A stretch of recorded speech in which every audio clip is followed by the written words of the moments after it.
Assalomu alaykum hurmatli obunachilar. Sizlar bilan Sog'lom turmush klinikasida bugun 1-aprel 2026-yil bizga murojaat qilib kelgan yana bir bemorimiz Sirdaryo viloyati Guliston shahridan. Hozirda ular bilan suhbat olib boramiz. Qanaqa o'zgarishlar, qanaqa natijalar haqida. Assalomu alaykum. Assalomu alaykum. Men bu Sog'lom turmush klinikasiga 2020-yil keldim. Birinchi kelganimdayoq ancha sezilarli darajada o'zgarishlar ancha yaxshi bo'ldi. Bu yoqqa kelganimdan keyin ancha yaxshi bo'ldim, sog'ayib. Shukrullo Jalilovga rahmat, ancha sog'aydim.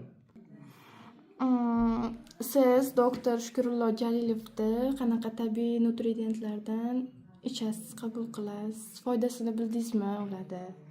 Foydasi ancha yaxshi. Hozirda ichayotgan dorilarim Epiclorid, Pancrearid dorilardan ichib turaman.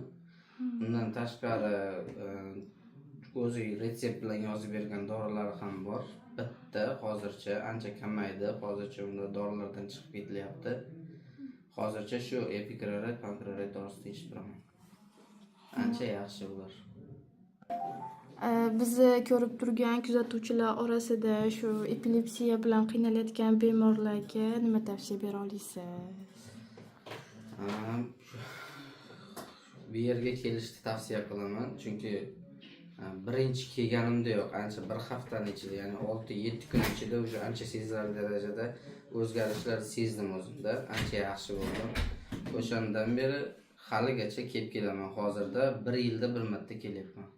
Oldin lekin bir kunda o'zida ertalab soat 6lardan o'sha boshlarda 2-3 marta sudurgi bo'lardim. Hozir 1 yildan beri endi keldim. Shu 4 yil ichida umuman bo'lganim yo'q. 4-5 yil ichida umuman bo'lganim yo'q. Birinchi kelganimdayoq sezilarli darajada o'zgarish bilindi. O'shaning hisobiga har yili kelib ketyapman. Xo'p, rahmat sizga ham.